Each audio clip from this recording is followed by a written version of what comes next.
Apolum can't you allow me to laugh.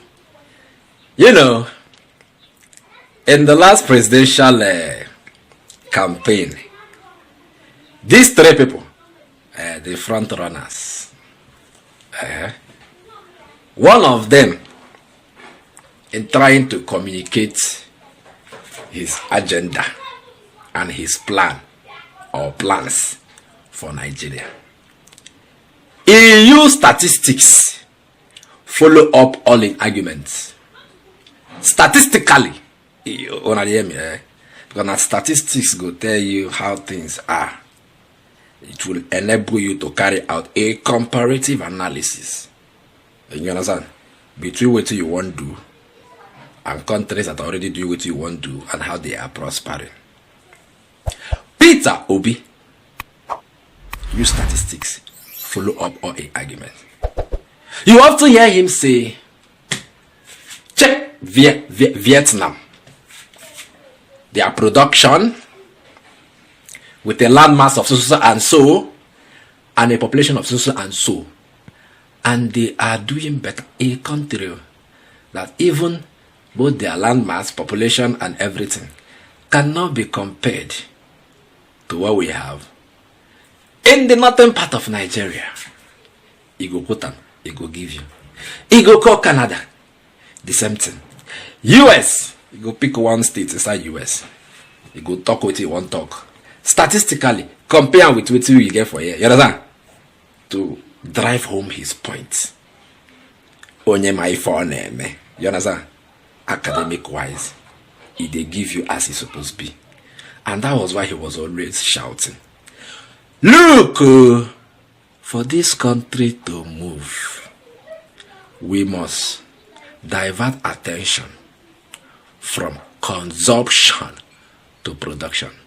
Now waiting to save this country. You understand? Backed up statistically.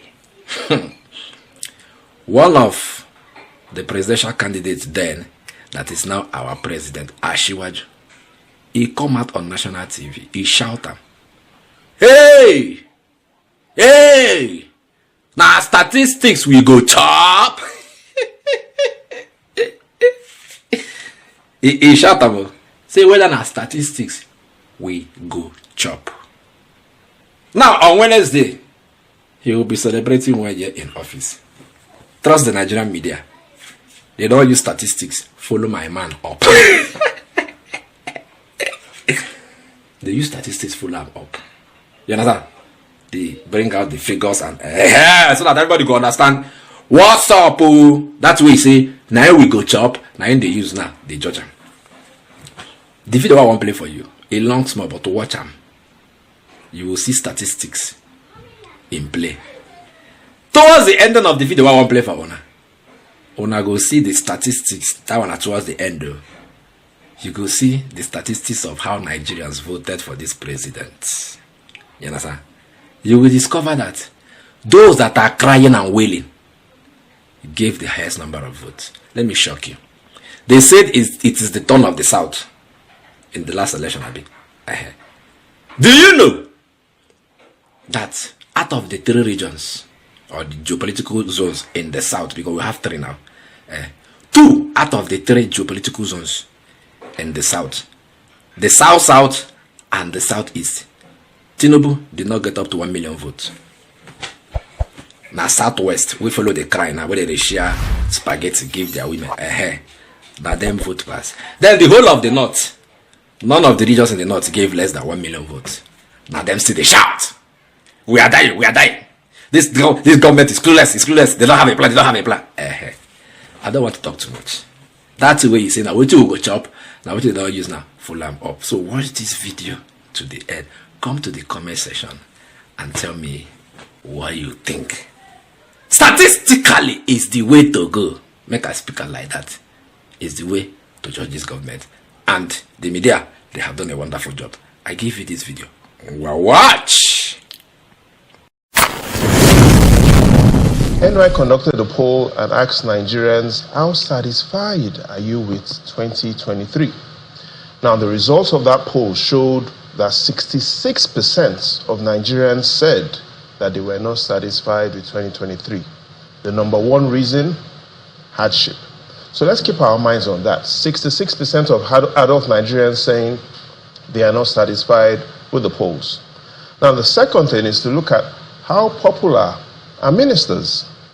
Because the popularity of ministers is perhaps a proxy on how Nigerians understand what is going on in that ministry. And again, looking at recent surveys, clearly 3 names come out as names that some Nigerians recognize.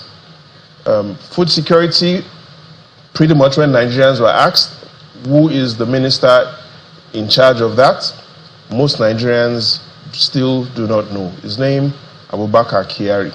Again, looking at those 8 points agendas of the president. However, top 3 names that Nigerians recognize among the ministers: Wali Edu, Mohammed Badaru, Minister of Defense, and Olubumi Tunji Ojo. So pretty much what we see is that majority of adult Nigerians still do not even know who these ministers are. And so the performance is another subject. The first is, do Nigerians know who these ministers are? And clearly we see that majority still do not know who the ministers are. Well, and perhaps the third and most important point on the minister's performance is this. Listen, and please listen carefully. The ministers, in presenting this, all did not present their reports in a standard template. In simple terms, there was no standardization in how ministries presented. And so they all presented in the ways that were best suitable to them. And so that made it clearly and very difficult to compare the performance of ministries, number one. Number two is, it was extremely difficult, based on their presentations, to compare their targeted expectations in terms of what were their deliverables versus what they actually achieved. And finally, perhaps what made these presentations, yes, a bit of information to the public, but what it made it so difficult to assess the ministers was that none of them said, this is how much I have achieved based on the deliverables expected from the president. And so there were presentations that were more qualitative than quantitative. No standard reporting template, difficulty in measuring their target versus actual, something we really see in the private sector was missing.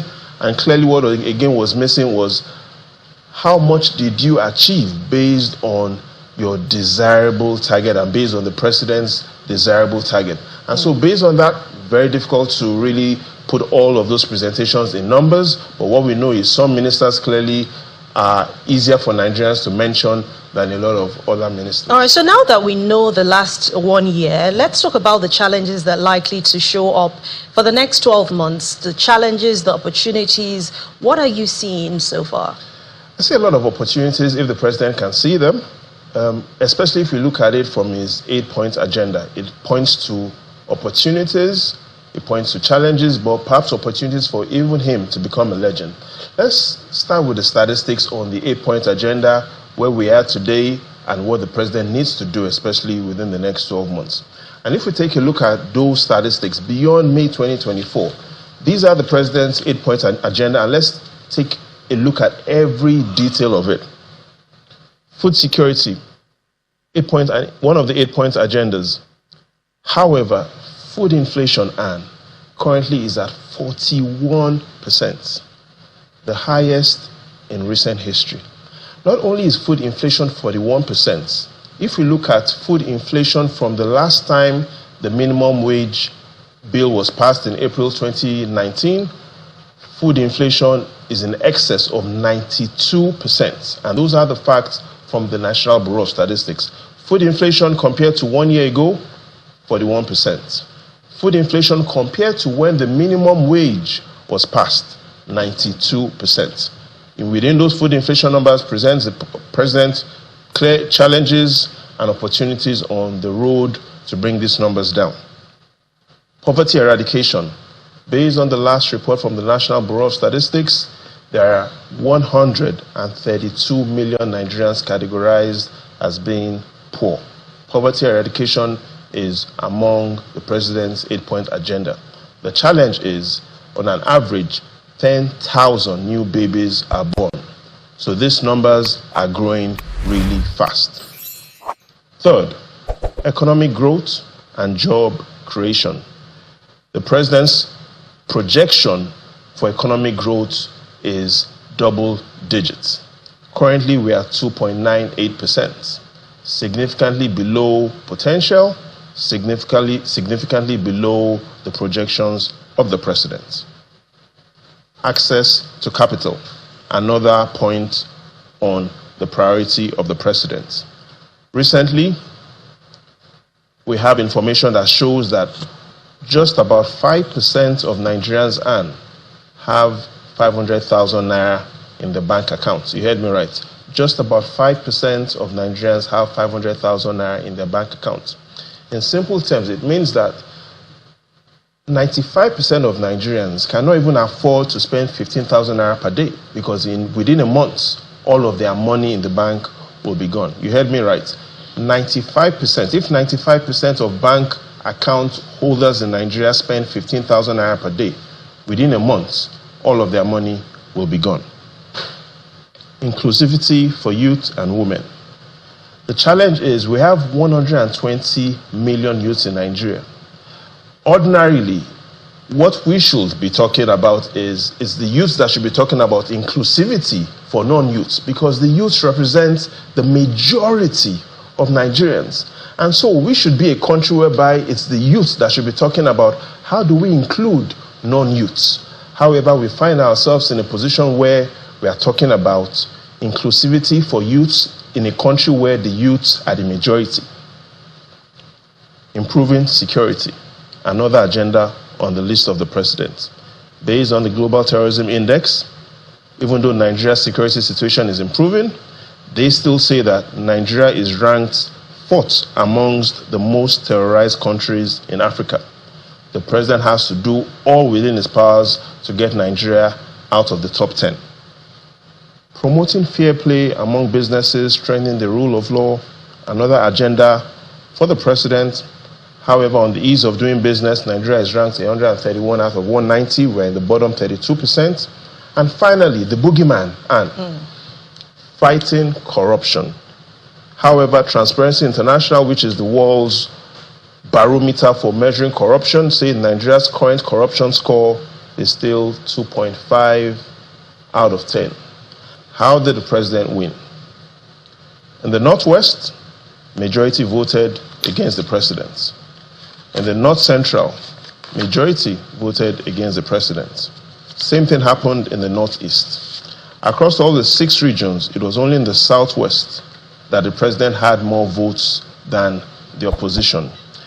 However, the president, despite this abnormal situation, was able to be declared the president. What do these numbers mean? It clearly shows that the God of politics is with Asiwaju. However, what Nigerians are asking is, will the angels of economics stand by him within the next 1 year?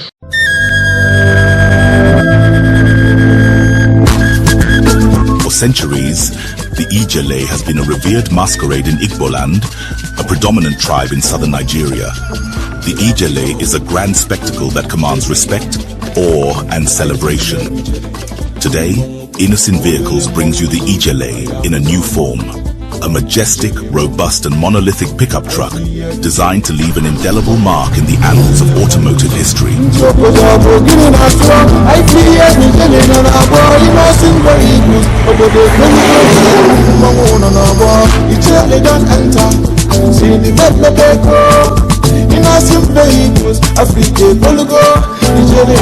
The Innocent Ijele is equipped with a powerful 3.0 L-turbo engine and 4WD to conquer any terrain with ease.